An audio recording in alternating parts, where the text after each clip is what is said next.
Hello बच्चों, स्वागत है आप सबका मायू अकेडमी में। मैं मायमा आप लोगों को ब्लड के बारे में पढ़ा रही थी। जैसे कि मैंने आप लोगों को प्रीवियस क्लास में भी पढ़ाया है, तो एक बार मैं उसका रिवीजन करा देती हूँ। जैसे कि मैंने ब्लड में आपको स्टडी ऑफ ब्लड बताया था, हेमाटोलॉजी के फादर बताए थे, ब्लड सर्कुलेशन बताया था, ब्लड की डेफिनेशन बताई थी, ब्लड दो टाइप से बताए थे, बॉडी फ्लूइड और सॉलिड, इंट्रासेलुलर के बारे में बताया था। अच्छा, इंट्रासेलुलर एक्स्ट्रा सेलुलर क्या क्या होते हैं, उनमें कैटायन एनायन या न्यूट्रिएंट्स क्या क्या होते हैं। एक्स्ट्रा सेलुलर के बारे में बताया था कि कितने टाइप्स के होते हैं, interstitial, intravascular and third space serous fluid के बारे में बताया था। माफ करना बच्चों। एंड देन नॉर्मल वैल्यूज के बारे में बताया था, कैरेक्टरिस्टिक्स ऑफ ब्लड बताए थे, पीएच बताया था, अमाउंट, कलर, ऑक्सीजनेटेड सीपीआर में ऑक्सीजनेटेड दिया जाता है या डीऑक्सीजनेटेड, ये बताया था कि डीऑक्सीजनेटेड दिया जाता है। ठीक है, स्पेसिफिक ग्रेविटी, विस्कोसिटी, फंक्शन बता दिए थे, एंड ट्रांसपोर्टेशन बता दिया था। इतना सब कुछ मैं आपको बता चुकी हूँ प्रीवियस क्लासेस के अंदर। जिन बच्चों ने प्रीवियस क्लास नहीं देखी है वो एक बार जाके प्रीवियस क्लास देख लीजिए, आपको अच्छे से समझ में आ जाएगा। ठीक है, और अब हम बिना टाइम वेस्ट की शुरू करते हैं। अच्छा, कंपोजिशन ऑफ ब्लड कैसे होता है? अच्छा, दो तरीके से कंपोज कर सकते हैं ब्लड को, एक प्लाज्मा की तरह से, एक फॉर्म्ड एलिमेंट की तरफ से।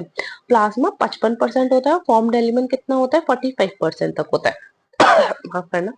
प्लाज्मा जो होता है 90 to 92% वाटर होता है, और 6 से 8% जो बचता है वो प्रोटीन होता है।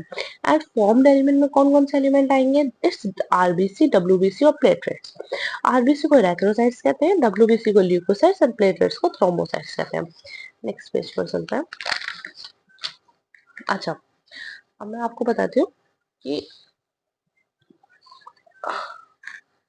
प्लाज्मा के अंदर क्या क्या होता है। 1 से 2% ऑर्गेनिक इनऑर्गेनिक कंपाउंड्स होते हैं प्लाज्मा के अंदर। अच्छा, डब्ल्यूबीसी के अंदर क्या क्या प्रेजेंट होता है? डब्ल्यूबीसी के अंदर ग्रैनुलोसाइट्स और ए ग्रैनुलोसाइट्स प्रेजेंट होते हैं, जिसमें ग्रैनुलोसाइट में दो सब टाइप्स हो जाते हैं, जिसे लिम्फोसाइट और मोनोसाइट कहते हैं। और ग्रैनुलोसाइट्स में तीन चीजें होती हैं, इओसिनोफिल, न्यूट्रोफिल्स और बेसिनोफिल्स। लिम्फोसाइट्स भी दो टाइप में डिवाइड हो जाता है, टी लिम्फोसाइट, एक बी लिम्फोसाइट्स। फर्दर बात करते हैं। अच्छा, टी लिम्फोसाइट्स के टाइप्स भी मैं आपको बता देती हूँ। T lymphocytes helper cell CD4 killer माफ करना, हेल्पर सेल CD4 पे प्रेजेंट होता है, किलर सेल CD8 में, मेमोरी सेल होता है, इनिबिटिंग सेल होता है जो सप्रेस सेल करता है, गामा डेल्टा टी सेल्स होता है, डब्ल्यूबीसी सेल्स जो होते हैं उन्हें याद करने की मैं आपको सिंपल सी ट्रिक बताती हूँ। Never let monkey eat banana. Never is neutrophils, let is lymphocytes, M for monocytes, E for eosinophils and B for basophils. Neutrophils 60 to 70%, lymphocytes L for lead, L for lymphocytes is 30 to 35%, monocyte is 6 to 7%, eosinophils 3 to 3.5% और basophils is 0.5 to 1%। एक trick रहती है कि कितना कितना percent amount में WBC में present होता है। न्यूट्रोफिल्स, लिम्फोसाइट, मोनोसाइट्स, इओसिनोफिल्स और बेसिनोफिल्स। नेवर लेट मंकी ईट बनाना। ठीक है, अब प्लाज्मा क्या होता है वो देखते हैं। प्लाज्मा टोटल कितना होता है? 55% प्लाज्मा प्रेजेंट होता है, जिसमें 2.7 लीटर वाटर, मतलब 55% मतलब 2.7 लीटर वाटर प्रेजेंट हो रहा है। लिक्विड कैसा दिखता, कैसा है? येलोइश कलर का दिखता है। 90 to 90% जिसमें पानी होता है, 6 से 8% प्रोटीन होता है। जैसे मैंने आपको अभी थोड़ी देर पहले बताया था कि प्लाज्मा 55% तक प्रेजेंट रहता है, और जिसमें 90 से 92% तक वाटर होता है, और जो बचा हुआ होता है वो प्रोटीन रहता है। अच्छा, प्लाज्मा प्रोटीन में प्रेजेंट क्या क्या होता है? तीन चीजें प्रेजेंट होती है, एल्ब्यूमिन, ग्लोब्यूलिन और फिब्रिनोजन। एल्ब्यूमिन जो होता है वो 4.7 ग्राम पर लीटर, ग्लोब्यूलिन 2.3 ग्राम परसेंट, और फिब्रिनोजन 0.3 ग्राम पर सेकेंड, ये प्रेजेंट होता है। अच्छा, जो एल्ब्यूमिन और ग्लोब्यूलिन का रेशियो रहता है वो 2:1 रहता है।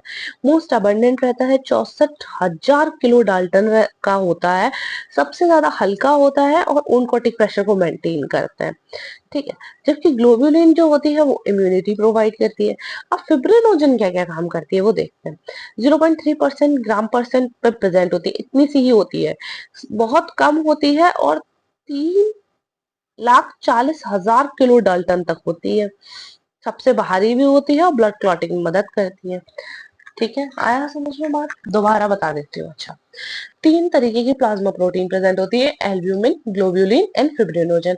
एल्ब्यूमिन और ग्लोब्यूलिन जो होता है वो दो, मतलब उनका दो का रेशियो जो होता है वो मिला के पूछते हैं, इसलिए मैं बता देती हूँ। A ratio G equals to 2:1 में प्रेजेंट होता है। मतलब दो प्रेजेंट एल्ब्यूमिन प्रेजेंट होगी, तो जैसे 2 एल्ब्यूमिन है तो 1 ग्लोब्यूलिन होगी। ठीक है, अब ये एल्ब्यूमिन जो होती है वो मोस्ट अबेंडेंट रहती है, 64,000 किलो डाल्टन की होती है, हल्की भी होती है और ऑनकॉटिक प्रेशर को मेंटेन करती है। और ग्लोबुलिन इम्यूनिटी प्रोवाइड करती है, और फिब्रिनोजन जो है ब्लड क्लॉटिंग में मदद करती है। तीनों बातें क्लियर हो गई। अच्छा, अब ऑनकॉटिक प्रेशर सीखते हैं। अब जैसे ये एक कोई वेसल बना दिए, उसके अंदर फ्लूइड भरा हुआ है, ऑनकॉटिक प्रेशर 25 mmHg का लग गया। अब ना तो एंट्री है ना एग्जिट है फ्लूइड के अंदर, जाहिर सी बात है तो फूलेगा। इफ एल्ब्यूमिन डिक्रीज, अगर एल्ब्यूमिन डिक्रीज होती है तो ओनकोटिक प्रेशर क्या हो जाएगा, कम हो जाएगा, और फ्लूइड जो है वो अंदर भर जाएगा। अगर फ्लूइड बाहर नहीं निकलेगा तो जाहिर सी बात है जो अंदर बढ़ता चला जाएगा तो वो क्या कॉज कर देगा, एडिमा कॉज कर देगा। इसीलिए एल्ब्यूमिन जो होता है वो जरूरी होता है, डिक्रीज नहीं होना चाहिए ना इंक्रीज होना चाहिए। ठीक है, अगर डिक्रीज होगा तो क्या कॉज कर देगा, एडिमा कॉज कर देगा। अच्छा, अगर एल्ब्यूमिन डिक्रीज होगा तो एडिमा कर देगा, ग्लोब्यूलिन डिक्रीज होगा तो इम्यूनिटी वीक कर देगा, इन्फेक्शन के चांसेस कर देगा, फिब्रिनोजन डिक्रीज होगा तो delay in blood clotting, blood clotting में डिले कर देगा। ठीक है, अब जानते हैं और कुछ खास बातें थोड़ी बहुत और जान लेते हैं। अच्छा, ब्लड सेल्स के बारे में आज और पढ़ लेते हैं। अब ब्लड सेल्स जो है वो बनती कैसे है, ठीक, formed elements, RBC, WBC and platelets, पिछली बार भी बताया था। अब आरबीसी के बारे में कुछ बात है तो कुछ डब्ल्यूबीसी के बारे में, कुछ प्लेटलेट्स के बारे में कुछ बातें बताते हैं। आरबीसी 3.5 से 6.5 मिलियन पर क्यूब होती है, बहुत ज्यादा अमाउंट में होती है, मोस्ट कॉमन है। 7 से 8 म्यू साइज होता है और भारी भी सबसे ज्यादा यही होती है। अच्छा, डब्ल्यूबीसी में क्या होता है, 4,000 से 11,000 तक डब्ल्यूबीसी प्रेजेंट होती है।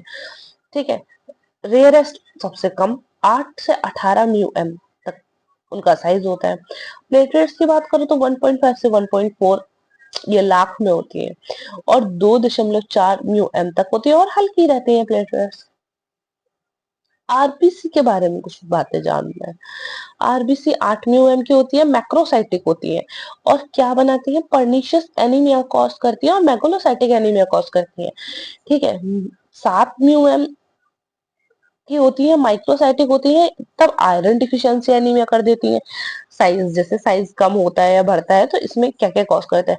अगर 7 से 8 म्यू तक पहुंच जाए तो नॉर्मोसाइटिक हो जाएगी और एप्लास्टिक एनीमिया कॉज कर देगी। एनीमिया वगैरह मैं आपको पढ़ाऊंगी, घबराना मत, पढ़ा दूंगी सारा कुछ एनीमिया वगैरह।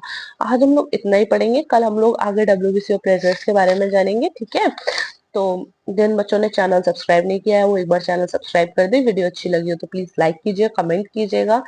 और फर्दर जानकारी के लिए और टेलीग्राम चैनल का लिंक डिस्क्रिप्शन बॉक्स में है, पीडीएफ के लिए जरूर से ज्वाइन कीजिए टेलीग्राम चैनल को।